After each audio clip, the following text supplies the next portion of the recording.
Bonjour à tous. Donc, je suis très contente de faire cette présentation aujourd'hui pour illustrer un petit peu l'exposition Promenons-nous dans les bois. Alors malheureusement, à cause de la crise sanitaire, on n'a pas pu le faire en présentiel, on n'a pas pu se rencontrer et pourtant c'est ce que j'aurais préféré. Pour moi, c'est important de pouvoir échanger avec vous sur cette histoire de la forêt et sur tous les rôles et les usages qui ont, qui ont eu cours au cours des siècles, au cours des millénaires, et voir en fait euh, comment on a participé, comment les sociétés ont participé à transformer ces espaces forestiers. Donc, au regard de la vidéo de l'exposition, ça a l'air passionnant. J'espère vraiment qu'on aura un jour la possibilité de la visiter, de la découvrir. Et donc aujourd'hui, c'est derrière mon ordinateur que je vous fais cette présentation. J'espère que ça ne sera pas trop pesant pour vous. Euh, et si vous voulez qu'on discute qu'on ait un échange après, je pourrais laisser mes coordonnées, mon email éventuellement pour pouvoir échanger du contenu de ma présentation. On m'avait demandé de parler du bois énergie, donc c'est pour cela que j'ai intitulé cette communication de quel bois on se chauffe, les forêts, des véritables puits d'énergie pour les sociétés. Donc partons à la découverte de ces forêts énergie. Qui je suis? Donc moi je suis Sandrine Paradis-Grenouillet. Euh, je suis anthracologue, donc spécialiste des charbons de bois. Je travaille dans une entreprise d'archéologie préventive qui s'appelle EVA. Donc j'analyse tous les charbons de bois archéologiques qu'on retrouve sur les sites sur l'ensemble de la France et un peu toute période confondue. Après, j'ai une formation de géographe. J'ai fait une thèse sur l'analyse des relations entre les activités métallurgiques et les espaces forestiers. Et donc aujourd'hui, ma problématique de recherche est de vraiment comprendre comment l'homme, au cours des millénaires, a transformé les espaces forestiers au regard des activités qu'il avait. Pour ça, je développe une approche qui est pluridisciplinaire. J'associe l'archéologie, la cartographie historique, la paléoécologie, la géohistoire, la géographie. Je développe également des approches de géographie sociale, etc. Et pour moi, c'est cet emboîtement de disciplines qui nous permettent de bien comprendre euh, les évolutions de nos paysages forestiers. Alors aujourd'hui, les forêts, elles ont tout un tas d'usages et selon le point de vue selon lequel on se positionne, on va regarder la forêt de manière différente. Euh, il y a toute une fonction qui est la fonction paysagère. On est attaché à nos paysages forestiers qui changent au cours des saisons et qui font la caractéristique de certains territoires. On aime aussi aller en forêt pour des usages plutôt récréatifs, aller se promener en forêt, aller faire du vélo, ramasser des champignons. Tout ça, c'est des fonctions qui sont aujourd'hui très très importantes dans le fonctionnement de nos sociétés. Encore une autre fonction très importante, c'est la fonction écologique. Vraiment, on considère ces espaces comme des lieux de biodiversité, des lieux où on va pouvoir protéger la biodiversité. C'est là qu'on stocke une bonne partie du carbone. Et donc on appelle nos forêts un peu le poumon de la planète. Et donc on va aussi les protéger. Et une fonction économique, hein, bien entendu, hein, pour produire du bois de chauffage, du bois d'œuvre, voilà, de la pâte à papier, maintenant les granulés. Donc une fonction économique qui n'est pas négligeable. Et la difficulté aujourd'hui, c'est d'associer euh, toutes ces fonctions et de les rendre compatibles. Il y a vraiment des enjeux derrière qui sont très importants et des conflits qui sont générés. Hein, comment on arrive à associer ces fonctions économiques et récréatives avec l'écologie, avec le maintien des paysages, etc.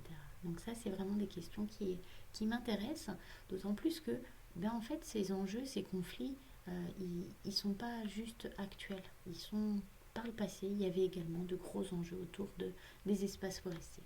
En fait, les forêts, elles ont longtemps, et elles le sont encore un peu, des forêts nourricières, vivrières. On va y récolter des fruits, des champignons, des racines. On va pouvoir y chasser. Et puis on va y faire pâturer. C'est toutes ces pratiques le pastoralisme sous forêt était très pratiqué avec des périodes à laquelle on pouvait emmener les cochons faire la glandée, par exemple. Donc ça, tout ça me semble très bien expliqué dans l'exposition, donc je ne m'y attarderai pas. Il y a un autre aspect qui pour moi m'intéresse plus, c'est la fonction de forêt de production. Donc ces forêts, on va produire du bois d'œuvre ou on va produire du bois énergie. Dans le cadre de cette communication, je vais vous parler uniquement de la fonction énergétique de nos forêts. Effectivement, avant la généralisation de l'utilisation du charbon de terre et encore plus récemment du pétrole, eh bien le bois était la principale ressource énergétique. Donc on va utiliser du bois sous forme de bûche ou on peut le transformer sous forme de charbon. Et donc je vais vous présenter ces deux aspects-là aujourd'hui, le bois bûche à travers le cas du flottage à Limoges et la production de charbon bois. Les forêts de production pour le bois énergie, elles ont profondément transformé les espaces forestiers et cela au cours des millénaires. On a, pour les usages domestiques, consommé beaucoup de bois. Pour les usages artisanaux et industriels, également consommé beaucoup de bois. Et tout ça, pour répondre à ces demandes qui étaient croissantes en fonction de l'évolution de la démographie, en fonction des développements industriels, eh bien, on va avoir créé, transformé nos espaces forestiers pour qu'ils répondent à une demande en bois. Si on a besoin de bois d'œuvre, on va faire des futaies. Des arbres un peu plus gros, de plein pied, qui montent bien droit pour faire du bois d'œuvre. Si on a besoin de bois de chauffage, donc des bois plutôt de moyen, petit diamètre, on va plutôt privilégier des taillis, donc une souche où les arbres vont repousser. Et donc, je vous ai mis ici plusieurs types de paysages forestiers. Ce que je veux vous montrer à travers cette présentation, c'est que c'est de toute cette diversité de pratiques humaines que l'on a on construit différents types de paysages forestiers. Si on se focalise sur le Limousin, ce qui va nous intéresser plus particulièrement aujourd'hui, le Limousin est un des territoires les plus boisés de France aujourd'hui. Bon, voilà, maintenant on est dans la région Nouvelle-Aquitaine, c'est une des régions les plus boisées de France. Aujourd'hui on a des taux de boisement, vous voyez, alors est-ce que ma souris va fonctionner? Oui, hop, le vert foncé, on a plus de 30% de taux de boisement sur une grosse partie du territoire. Au 19e siècle, on se rend compte que le paysage était tout autre. On a des espaces avec moins de 5% de taux de boisement. Et si on fait la somme à l'échelle du territoire du Limousin, on était à moins de 8% de taux de boisement sur le territoire. Et en fait, on avait beaucoup d'activités agro-pastorales avec des paysages très ouverts et des forêts qui étaient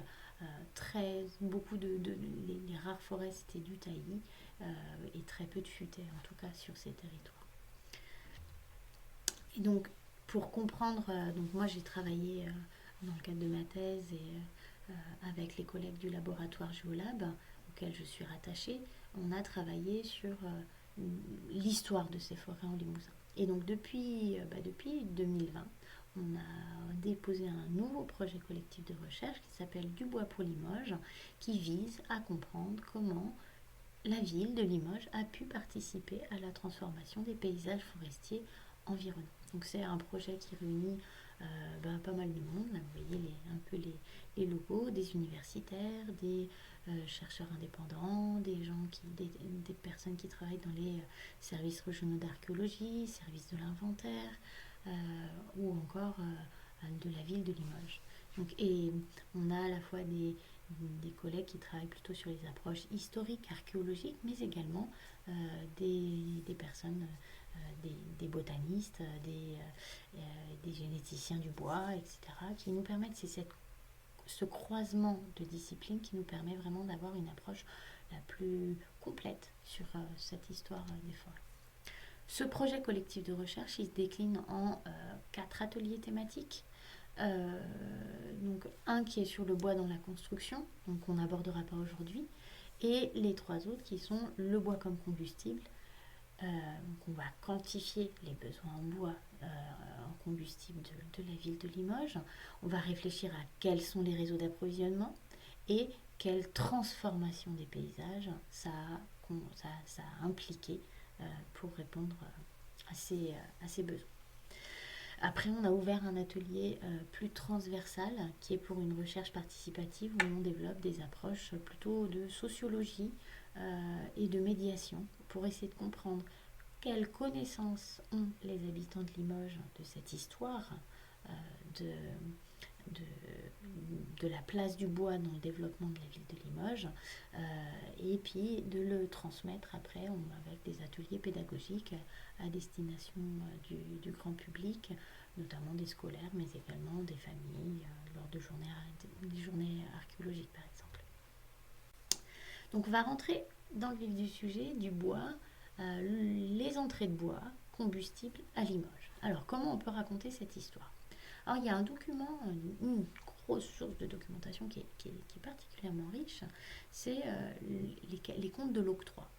Alors les comptes de l'octroi, hein, c'était un peu comme notre TVA aujourd'hui. Il y a un impôt pour toute marchandise qui est rentrée dans la ville, il y avait une taxe qui était imposée et donc ça a fonctionné durant tout l'ancien régime. Il y a eu des périodes où ça a été supprimé, puis ça s'arrête définitivement en 1943.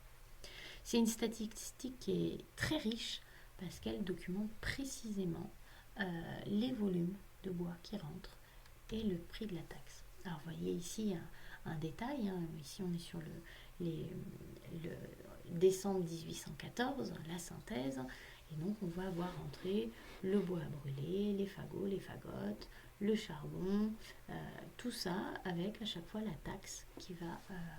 on a les volumes en ster ou en 100 et on va après avoir le taux d'imposition. Grâce à ça, on a pu retracer l'évolution. Donc l'évolution du bois à brûler. Après, ici, voilà, je vous ai listé tous les types de mentions qui ont été faites dans les cahiers de l'octroi concernant ce combustible pouvant être associé au bois. Alors juste sont rajoutés ici tout ce qui est charbon de terre, houille, etc. Du coup, grâce à ces données-là, on va pouvoir transformer, ici on a les unités de mesure qui sont dans les cahiers de l'octroi, et on va le transformer en une unité actuelle pour pouvoir vraiment calculer, faire cette évolution. Donc on voit au cours du 19e siècle une belle évolution. On est au départ à 40 000 stères et on va monter jusqu'à quasiment 160 000 stères dans les années 50.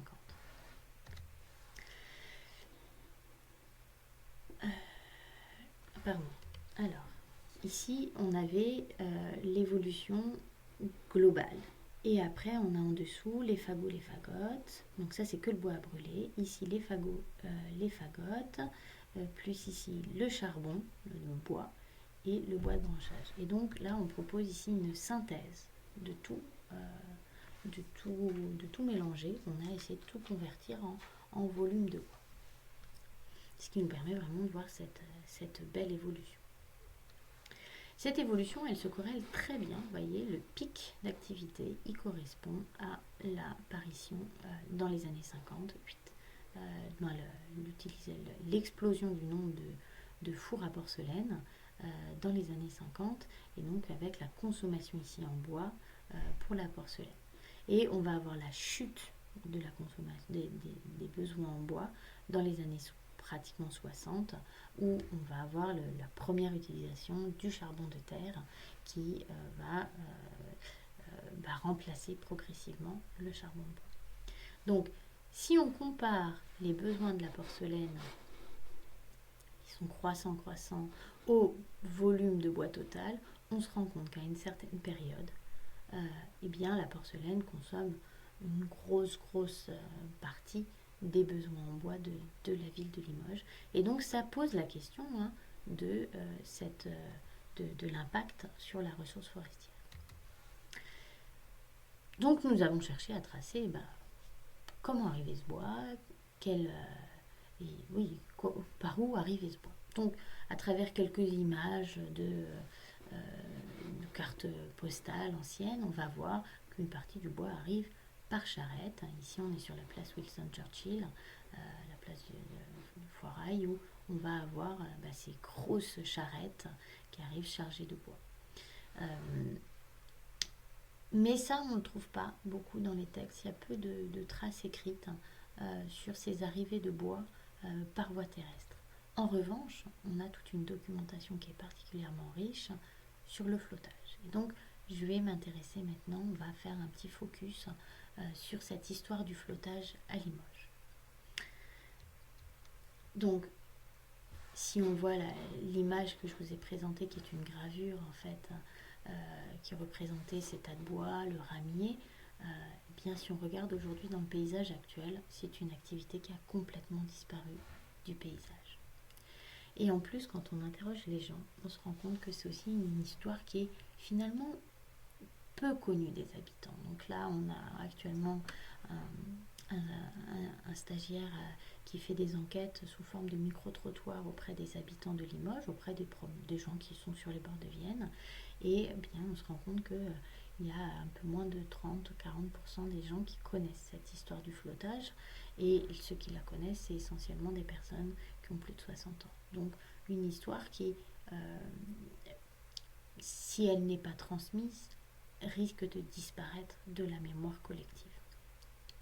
Donc il y a aujourd'hui, on va plutôt penser à le bord de Vienne, à la pétanque, à aller faire de l'aviron, du canoë, tous les plaisirs de la rivière, sans forcément se promener. On va se promener, mais sans forcément penser à cette activité qui a pourtant marqué profondément le paysage il y a à peine 2 siècles. Donc les anciens vont raconter cette mémoire, mais elle peut sembler s'effacer. Si ça vous intéresse, n'hésitez pas à aller regarder ce petit lien, qui est une vidéo très touchante qui date des années 60, mais qui est une dame qui nous raconte cette histoire du flottage, et elle raconte que la Vienne était couverte de bois, tant bien qu'on pouvait traverser la Vienne sans se mouiller les pieds. Donc pour dire cette transformation du paysage qui est radicale et qui semble petit à petit s'effacer de la mémoire. Et donc notre objectif dans le cadre de ce projet, c'était restituer cette histoire, aller chercher à raconter depuis quand ça s'est pratiqué, comment ça se faisait, etc. Donc la raconter pour pouvoir la retransmettre à la population. Si on remonte le temps, voilà, on a les cartes postales qui vont nous montrer ce grand ramier qui barrait la Vienne pour que le bois arrive, soit bloqué pour pouvoir être ensuite ramené sur les bords de Vienne et stocké. Vous voyez ici toutes les piles de bois qui sont bien entassées. On trouve également des images plus à l'amont qui vont représenter cette pratique. Alors celle-ci, elle est pas sur, elle est argenta, mais c'était vraiment pour vous montrer un petit peu la pratique du flottage, comment on va entasser, on va récupérer les bois et hop, les entasser sur le côté, faire des gros tas.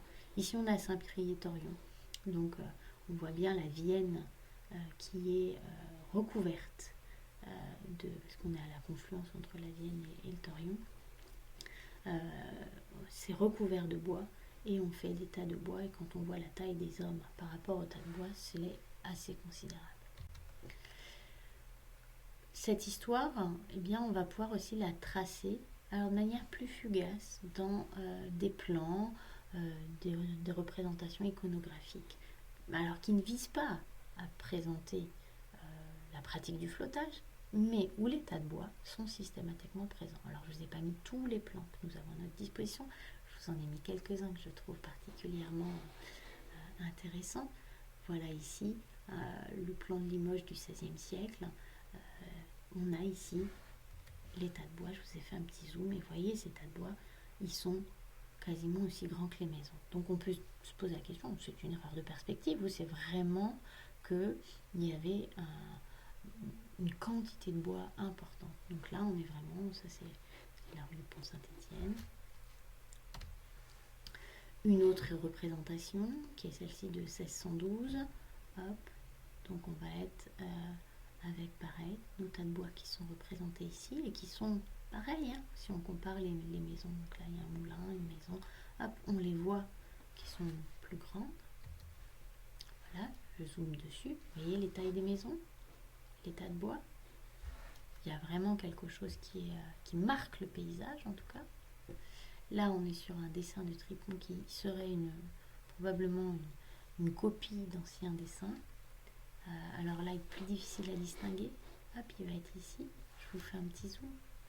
Regardez le détail dans le tas de bois. On voit l'organisation des pièces de bois les unes par rapport aux autres. Donc vraiment ça donne une image de l'importance que ça pouvait avoir dans le paysage urbain de Limoges au cours des siècles. On a recherché à travers des textes, alors ça c'est le travail qui a été réalisé par Rémi Crousevial, puisque moi je ne suis pas historienne, Rémi l'est, et donc il a pu rechercher des textes, les plus anciennes mentions. Donc la plus ancienne mention du flottage, elle est de 5 décembre 1188, où l'évêque de Limoges parle de la mise en place d'un ramier pour éviter de dégrader les berges et toutes les constructions qui peuvent être en bord de rivière.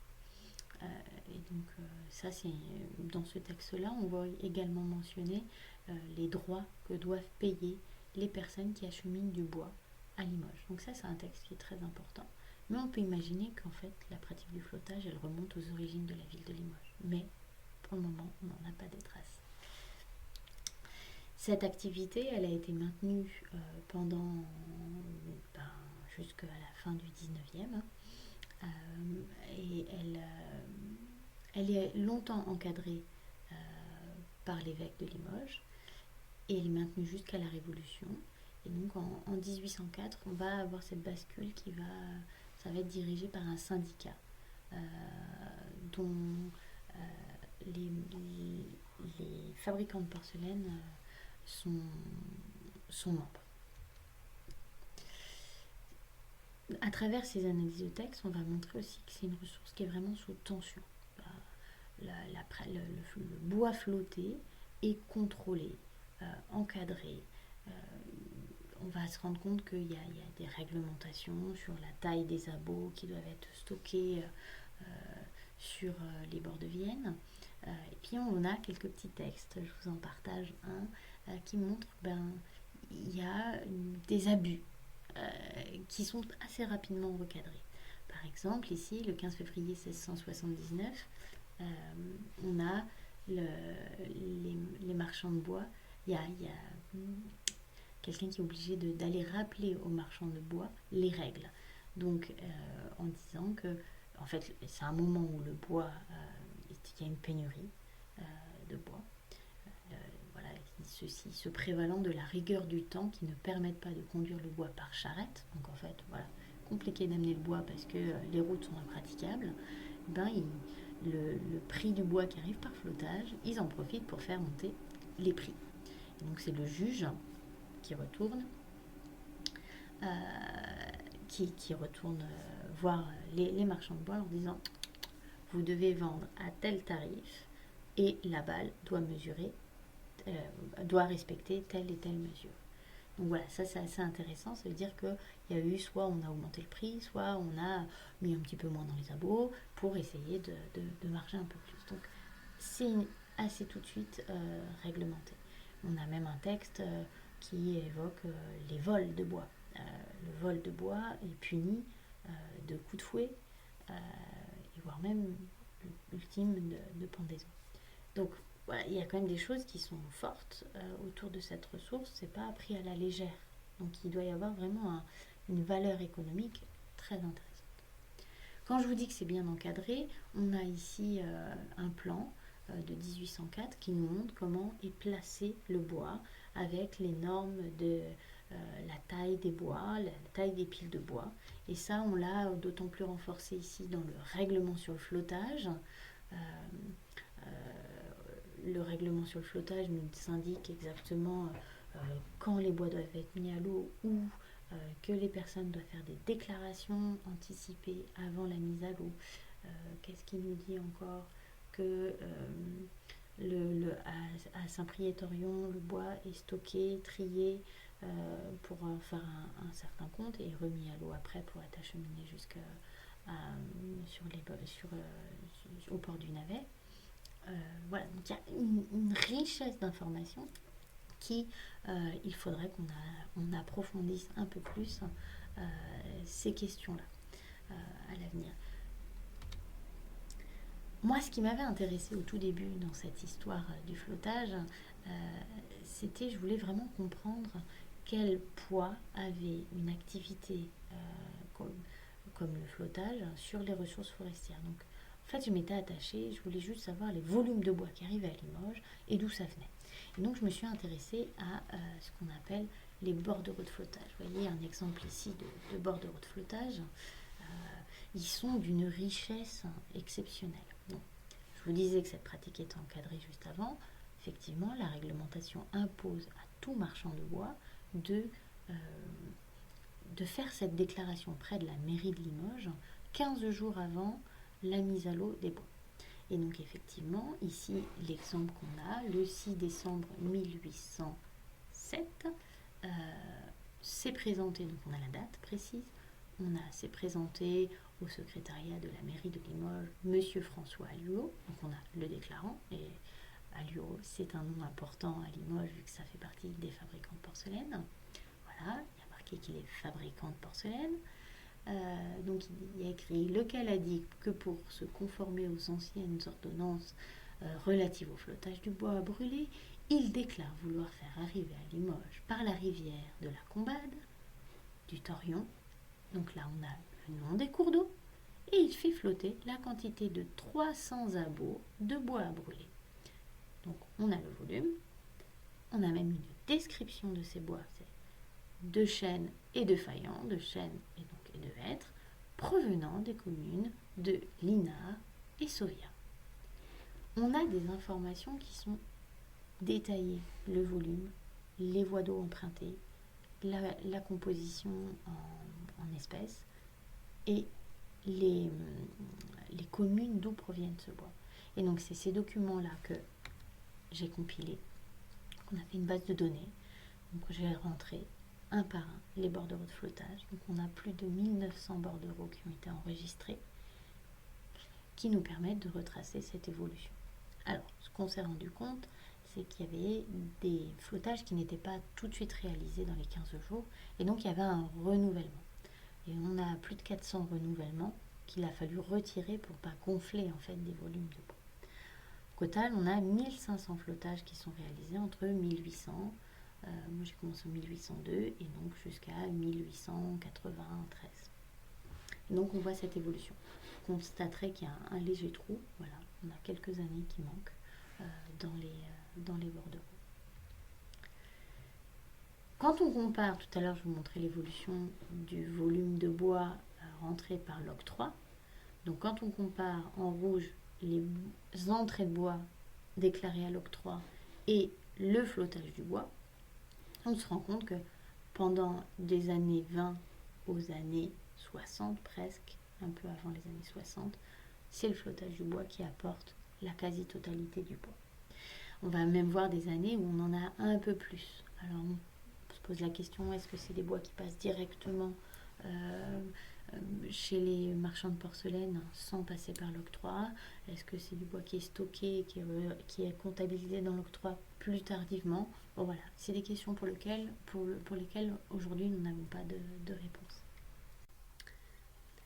Et alors, grâce à l'enregistrement précis des bordereaux de flottage un par un, on a donc les dates, donc on peut faire une synthèse par mois, une synthèse par année, et donc on peut voir la saisonnalité de la pratique avec effectivement une forte activité dans les périodes hiver et printemps et une rupture d'activité à l'été. Donc c'est assez intéressant à mettre en évidence. Après, ce qui peut être un peu, on a du mal à se représenter qui arrivent en fait comme bois. Donc c'est des flottages qui font en moyenne entre 4000 stères jusqu'à, j'en ai vu à 10-12 000 stères de bois qui arrivent en une seule fois. Alors on a du mal à se représenter ces volumes. Alors je vous ai illustré avec des camions grumiers. Ce qu'il faudrait imaginer, c'est que pour une arrivée de bois moyen sur Limoges, donc autour de 80 000 stères, 100 000 stères par an, ben, c'est l'équivalent de 4-5 camions grumiers qui viendraient tous les jours déposer les volumes de bois sur les bords de Vienne. Donc voilà, ça c'est pour essayer de se représenter, mais on l'a vu dans les premières images, hein, des tas de bois énormes. Sur les cartes postales anciennes, on voit ces grands tas de bois qui sont représentés. Donc ce n'était pas une erreur de perspective de par les illustrateurs du 15e, 16e, 18e siècle. C'est vraiment quelque chose qui était prégnant dans le paysage, une activité qui était très forte. Grâce à la donnée enregistrée dans les bordereaux de flottage, on peut également voir d'où vient ce bois et restituer le bassin d'approvisionnement et montrer que c'est un bassin qui est super large, vu qu'il va jusqu'en Creuse, jusqu'en Corrèze. Au total, on a listé 65 communes, dont une grande partie en Vienne, mais 29 en Creuse et en Corrèze. De ce bassin-là, on a cherché à évaluer les surfaces forestières sur ce territoire. Mon objectif à moi, c'était de quantifier, d'évaluer la pression de ces besoins de la ville de Limoges sur le bassin d'approvisionnement et donc sur la ressource forestière. Alors pour ça, pour le 19e siècle, on a de la chance, on a les cadastres napoléoniens qui sont une mine d'informations énorme qu'on a pu étudier. Alors on l'a fait de manière très détaillée sur les communes de la Haute-Vienne, où on a été regarder les états des sections et faire ces synthèses commune par commune pour connaître les surfaces forestières de chacune de chacune des communes qui ont alimenté en bois la ville de Limoges.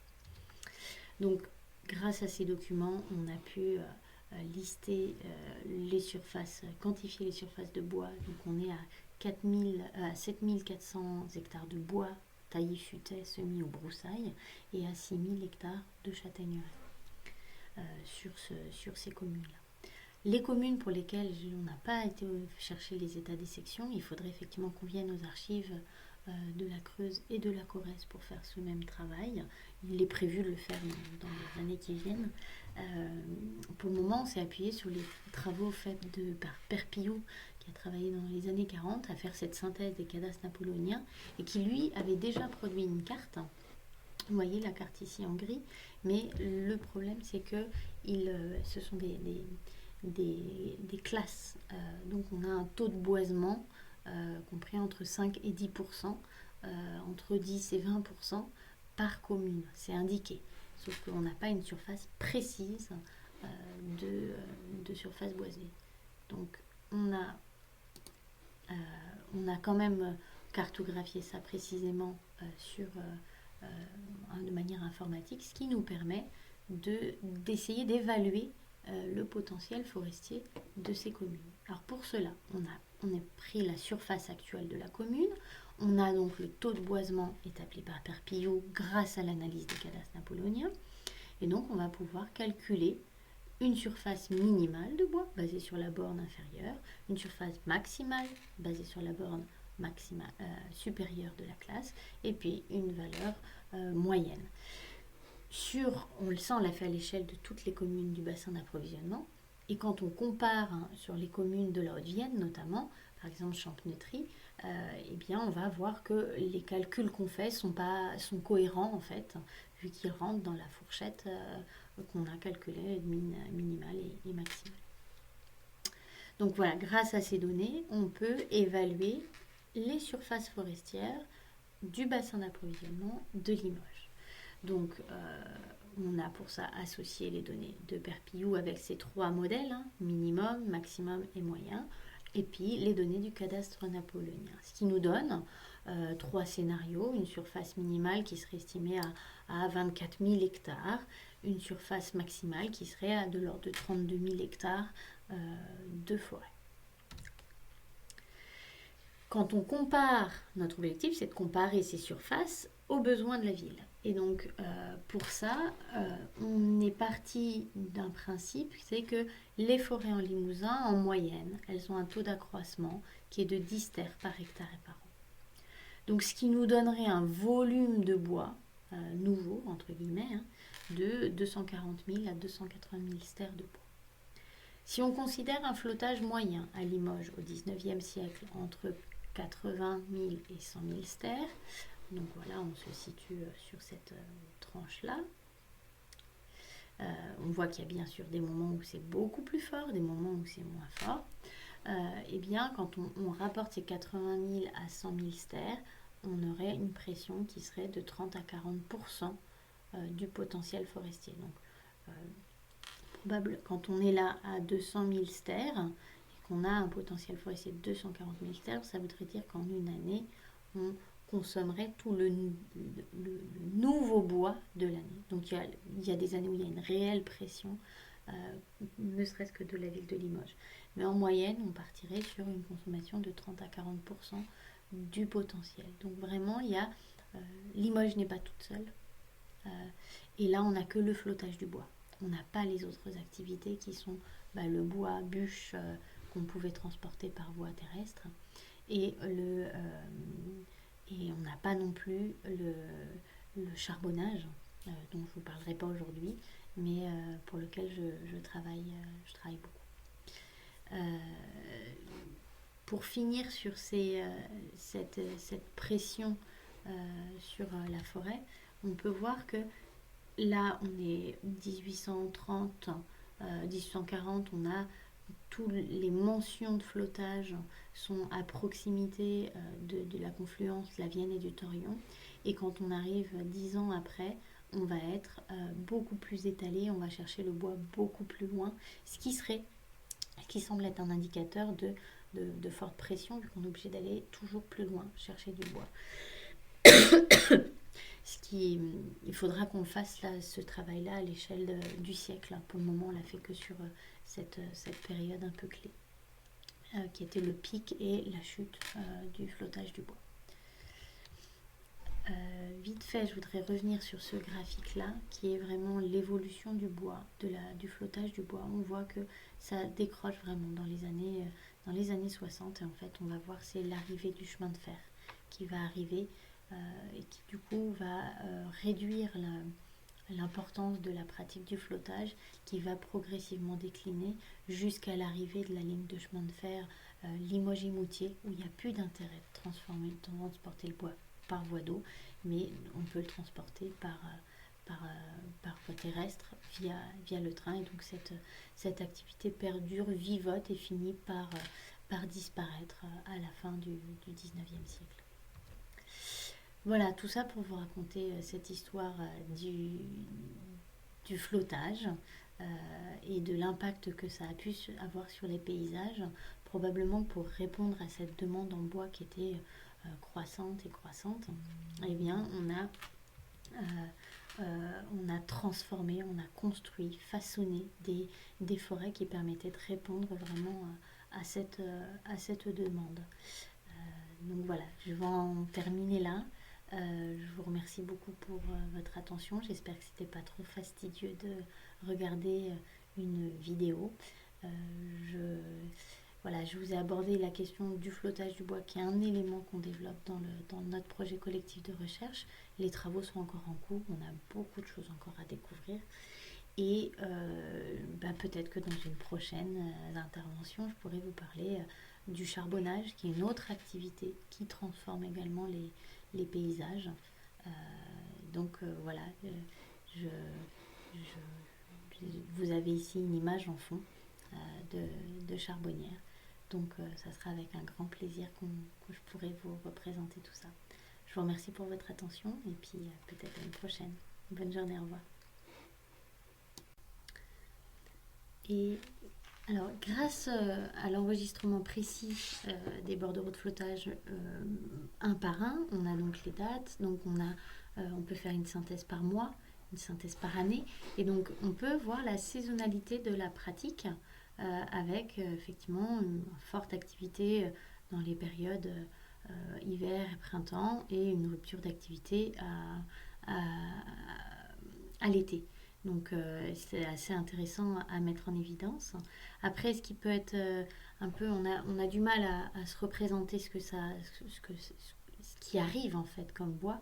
Donc c'est des flottages qui font en moyenne entre 4000 stères jusqu'à, j'en ai vu à 10 000 à 12 000 stères de bois qui arrivent en une seule fois.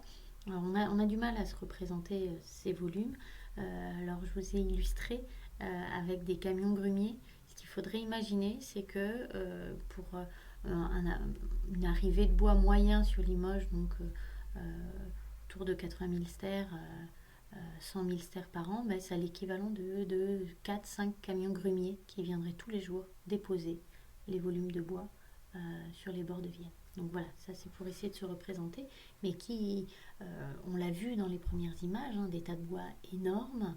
Sur les cartes postales anciennes, on voit ces grands tas de bois qui sont représentés. Donc ce n'était pas une erreur de perspective de par les illustrateurs du 15e, 16e, 18e siècle. C'est vraiment quelque chose qui était prégnant dans le paysage, une activité qui était très forte. Grâce à la donnée enregistrée dans les bordereaux de flottage, on peut également voir d'où vient ce bois et restituer le bassin d'approvisionnement et montrer que c'est un bassin qui est super large, vu qu'il va jusqu'en Creuse, jusqu'en Corrèze. Au total, on a listé 65 communes, dont une grande partie en Vienne, mais 29 en Creuse et en Corrèze. De ce bassin-là, on a cherché à évaluer les surfaces forestières sur ce territoire. Mon objectif à moi, c'était de quantifier, d'évaluer la pression de ces besoins de la ville de Limoges sur le bassin d'approvisionnement et donc sur la ressource forestière. Alors pour ça, pour le 19e siècle, on a de la chance, on a les cadastres napoléoniens qui sont une mine d'informations énorme qu'on a pu étudier. Alors on l'a fait de manière très détaillée sur les communes de la Haute-Vienne, où on a été regarder les états des sections et faire ces synthèses commune par commune pour connaître les surfaces forestières de chacune de chacune des communes qui ont alimenté en bois la ville de Limoges. Donc grâce à ces documents, on a pu lister les surfaces, quantifier les surfaces de bois. Donc on est à 7400 hectares de bois taillé futé, semis ou broussailles, et à 6000 hectares de châtaigneraies sur ces communes-là. Les communes pour lesquelles on n'a pas été chercher les états des sections, il faudrait effectivement qu'on vienne aux archives de la Creuse et de la Corrèze pour faire ce même travail. Il est prévu de le faire dans les années qui viennent. Pour le moment, on s'est appuyé sur les travaux faits par Père Pillou, qui a travaillé dans les années 40 à faire cette synthèse des cadastres napoléoniens et qui, lui, avait déjà produit une carte. Vous voyez la carte ici en gris, mais le problème, c'est que ce sont des classes. Donc, on a un taux de boisement compris entre 5 et 10%, entre 10 et 20% par commune. C'est indiqué. Sauf qu'on n'a pas une surface précise de surface boisée. Donc on a quand même cartographié ça précisément de manière informatique, ce qui nous permet d'essayer d'évaluer le potentiel forestier de ces communes. Alors pour cela, on a pris la surface actuelle de la commune, on a donc le taux de boisement établi par Père Pillou grâce à l'analyse des cadastres napoléoniens, et donc on va pouvoir calculer une surface minimale de bois basée sur la borne inférieure, une surface maximale basée sur la borne supérieure de la classe, et puis une valeur moyenne. On l'a fait à l'échelle de toutes les communes du bassin d'approvisionnement, et quand on compare sur les communes de la Haute-Vienne notamment, par exemple Champneutry, eh bien on va voir que les calculs qu'on fait sont cohérents en fait, vu qu'ils rentrent dans la fourchette qu'on a calculée minimale et maximale. Donc voilà, grâce à ces données, on peut évaluer les surfaces forestières du bassin d'approvisionnement de Limoges. Donc on a pour ça associé les données de Père Pillou avec ces trois modèles, minimum, maximum et moyen, et puis les données du cadastre napoléonien. Ce qui nous donne 3 scénarios, une surface minimale qui serait estimée à 24 000 hectares, une surface maximale qui serait de l'ordre de 32 000 hectares de forêt. Quand on compare, notre objectif c'est de comparer ces surfaces aux besoins de la ville. Et donc pour ça, on est parti d'un principe, c'est que les forêts en Limousin, en moyenne, elles ont un taux d'accroissement qui est de 10 terres par hectare et par an. Donc ce qui nous donnerait un volume de bois nouveau, entre guillemets, de 240 000 à 280 000 stères de bois. Si on considère un flottage moyen à Limoges au 19e siècle entre 80 000 et 100 000 stères, donc voilà, on se situe sur cette tranche-là. On voit qu'il y a bien sûr des moments où c'est beaucoup plus fort, des moments où c'est moins fort. Et bien, quand on rapporte ces 80 000 à 100 000 stères, on aurait une pression qui serait de 30 à 40% du potentiel forestier. Donc, quand on est là à 200 000 stères et qu'on a un potentiel forestier de 240 000 stères, ça voudrait dire qu'en une année, on consommerait tout le nouveau bois de l'année. Donc il y a des années où il y a une réelle pression, ne serait-ce que de la ville de Limoges. Mais en moyenne, on partirait sur une consommation de 30 à 40% du potentiel. Donc vraiment, Limoges n'est pas toute seule. Et là, on n'a que le flottage du bois. On n'a pas les autres activités qui sont le bois, bûche qu'on pouvait transporter par voie terrestre. Et on n'a pas non plus le charbonnage, dont je ne vous parlerai pas aujourd'hui, mais pour lequel je travaille beaucoup. Pour finir sur cette pression sur la forêt, on peut voir que là, on est 1830, 1840, on a toutes les mentions de flottage sont à proximité de la confluence de la Vienne et du Torion. Et quand on arrive 10 ans après, on va être beaucoup plus étalé, on va chercher le bois beaucoup plus loin, ce qui semble être un indicateur de forte pression, vu qu'on est obligé d'aller toujours plus loin chercher du bois. Il faudra qu'on fasse ce travail-là à l'échelle du siècle. Pour le moment, on l'a fait que sur cette période un peu clé, qui était le pic et la chute du flottage du bois. Vite fait, je voudrais revenir sur ce graphique-là, qui est vraiment l'évolution du bois, du flottage du bois. On voit que ça décroche vraiment dans les années 60. Et en fait, on va voir, c'est l'arrivée du chemin de fer qui va arriver et qui du coup va réduire l'importance de la pratique du flottage, qui va progressivement décliner jusqu'à l'arrivée de la ligne de chemin de fer Limoges-Moutier, où il n'y a plus d'intérêt de transporter le bois par voie d'eau, mais on peut le transporter par voie terrestre via le train. Et donc cette activité perdure, vivote et finit par disparaître à la fin du 19e siècle. Voilà, tout ça pour vous raconter cette histoire du flottage et de l'impact que ça a pu avoir sur les paysages, probablement pour répondre à cette demande en bois qui était croissante. Eh bien, on a transformé, on a construit, façonné des forêts qui permettaient de répondre vraiment à cette demande. Donc voilà, je vais en terminer là. Je vous remercie beaucoup pour votre attention. J'espère que c'était pas trop fastidieux de regarder une vidéo. Je vous ai abordé la question du flottage du bois, qui est un élément qu'on développe dans notre projet collectif de recherche.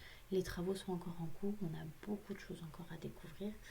Et peut-être que dans une prochaine intervention, je pourrais vous parler du charbonnage, qui est une autre activité qui transforme également les paysages.